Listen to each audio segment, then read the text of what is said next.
এ কি দিদি ভাই তুই?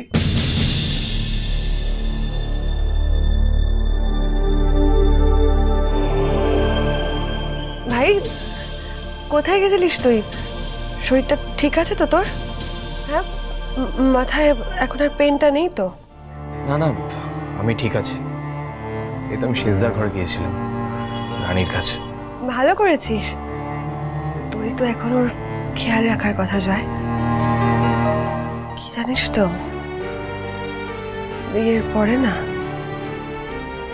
একটা মেয়ের কাছে তার স্বামীর ব্যবহারটাই সব থেকে বেশি ম্যাটার করে।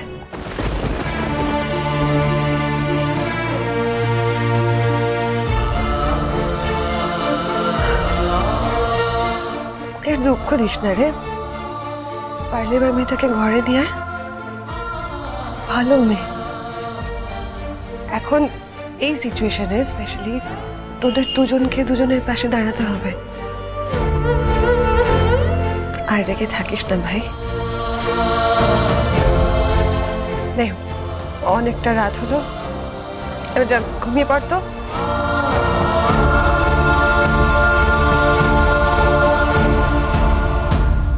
Good night.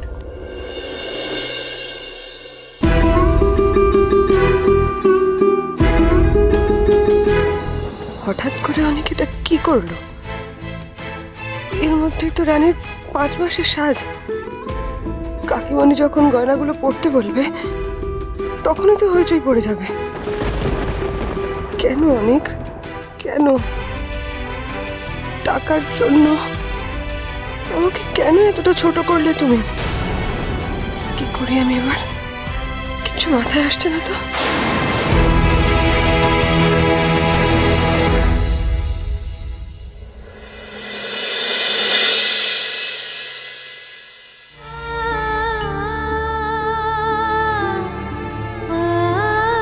কোনোভাবেই আমি এই গয়না ফেরত দেবো না, কোনো বলে দিলাম। দেখি তুমি কি করতে পারো। বর্তি ভাই, কি হয়েছে? দেখি দেখি কি হয়েছে? কি বাবা, এইভাবে কেউ অন্যদিকে তাকিয়ে গ্যাসের সামনে কাজ করে? আর একটু হলে পুড়েছে তো। আরে ঠিক আছে, একটু ভুল হয়ে গেছে, বুঝতে পারিনি গো। ঠিক আছে, সেরকম কিছু হয়নি। ঠিক আছে, আমি করে নিচ্ছি। না একদম না, তুমি তুমি আমার সঙ্গে এসো এসো এসো এসো। এখানে থাকতে হবে না তোমাকে, আমি এসো। পারতাম। ঠিক আছে, আমি ওই কাজটা করছি, তুমি এটা দেখে নাও, ঠিক আছে? খেয়াল রাখো।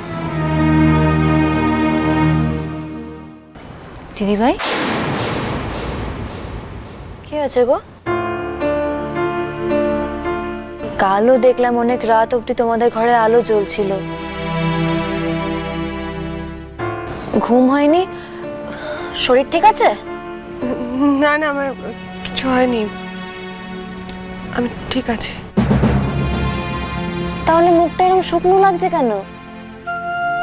ও বুঝেছি, অনেকটার সাথে ঝগড়া হয়েছে বুঝি।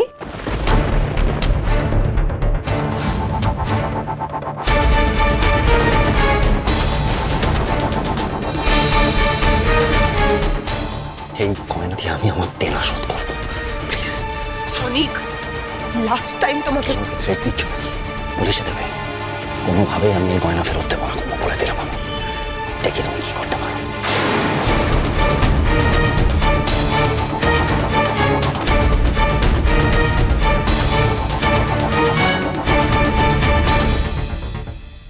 ও দিদি ভাই, কি হয়েছে? তুমি কি দেখছো বলো তো? হ্যাঁ, আমি ঠিক আছে। আমি আরে তোমাকে বেরোতে হবে তো, বসো, ব্রেকফাস্ট করবে তো? ও হ্যাঁ হ্যাঁ, দিদি ভাই আমাকে তাড়াতাড়ি খেতে দাও না গো, আজকে আবার ক্লাসের টেস্ট আছে। মাধুরী, হ্যাঁ বলছি আমাকে আপাতত একটু কফি দাও না, ব্রেকফাস্ট পরে করব। ও তোমরা জানো তো, আজকে আমাদের বডি ডিসেকশনের প্র্যাকটিক্যাল ক্লাস শুরু হবে।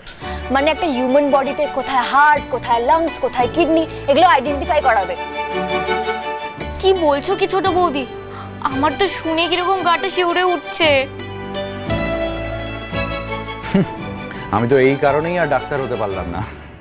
ওই মানে ব্লাড বডি এসব আমার দ্বারা হবে না।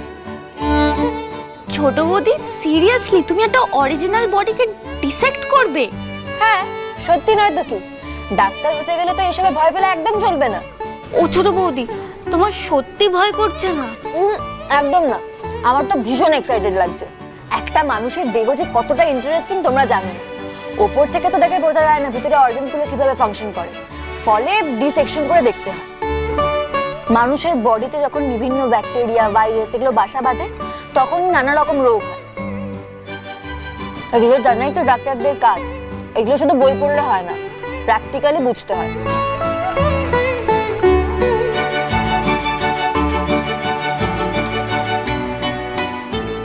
যাই বলো ছোট বৌদি, এই বডি ডিসেকশন ব্যাপারটা কিন্তু খুব ভয়। তোমরা যে কি করে করো আমি ভাবতেই পারছি। ওরে, ওখানে বসে বসে কি ভয় টয় পাচ্ছিস? হ্যাঁ, ভুলে যাস না আমি হয়তো ডাক্তারই পড়িনি, কিন্তু একজন আইপিএস অফিসার। আরে ওসব লাশ ফাঁস কত দেখেছি, কত অ্যাক্সিডেন্ট, কত মা। বাবা প্লিজ, পান্তুয়া রয়েছে এখানে, সব গল্প থাক না এখন। না, আমিও শুনবো। পান্তুয়া, সবসময় বড়দের মধ্যে কথা বলতে নেই, খাও চুপচাপ। আহা বৌমা, ও যখন শুনতে চাইছে তখন বলি না। আরে বাবা ভুলে যেও না, ও আমারই নাতনি। হ্যাঁ, সবাই শোনো, আমি তোমাদের দুটো ঘটনার কথা বলি। থাক থাক থাক, কোনো ঘটনার কথা বলতে হবে না, তার চেয়ে বরং ব্রেকফাস্টটা সেরে নাও। ওষুধ খেতে হবে তো জ্বরের, কাল রাতে কিন্তু টেম্পারেচার ছিল, যা বিশ্রী ওয়েদার। একদম ঠিক কথা বলেছো জেঠিমণি। থ্যাংক ইউ শোনো। সত্যি আজও একদম রোদ ওঠেনি, দেখো একটা জামা কাপড়ও শুকোচ্ছে না।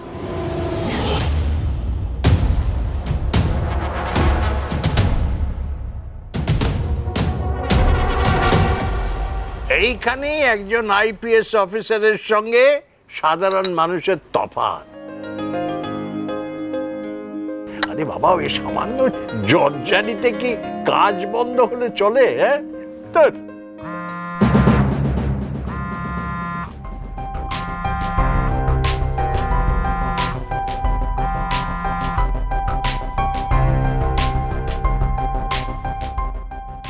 কে ফোন করছে রানীকে? রানী বা ফোনটা রিসিভ করছে না কেন?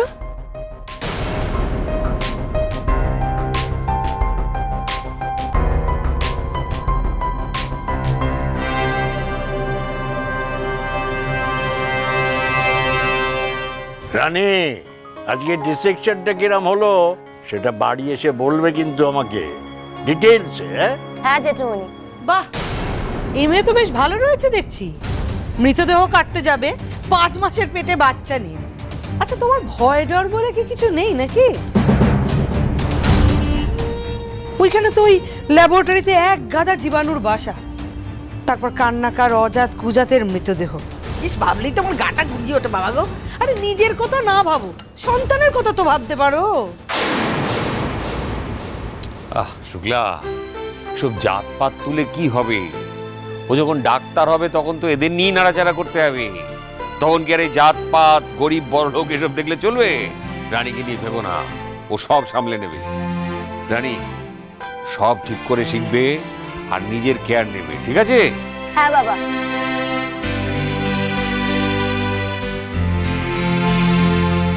এই যে শ্বশুরের আদরের বৌমা, কাল কিন্তু পঞ্চামৃত স্বাদ, বেলা 12টার সময় রেডি থাকবে। শুভ সময় পেরিয়ে গেলে আমি কিন্তু তুলকালাম বাগিয়ে ছাড়বো। তুমি এক কাজ করো রানী, কালকে আর কলেজটা যেও না। মা যখন বলছে তখন বাড়িতে থেকে সুষ্ঠুভাবে অনুষ্ঠানটা করো। আরে তুইও তো ভাবিস না, ও সব সামলে নেবে। এই আচ্ছা জয়, তোকে ট্রায়ালে কবে ডেকেছে? এই তো কাগজে দিয়েছে। মেডিকেল বোর্ডের চেয়ারম্যান জানিয়েছেন আগামী সপ্তাহে মিটিং। ওদের নাকি ইন্টারনাল ইনভেস্টিগেশন চলছে।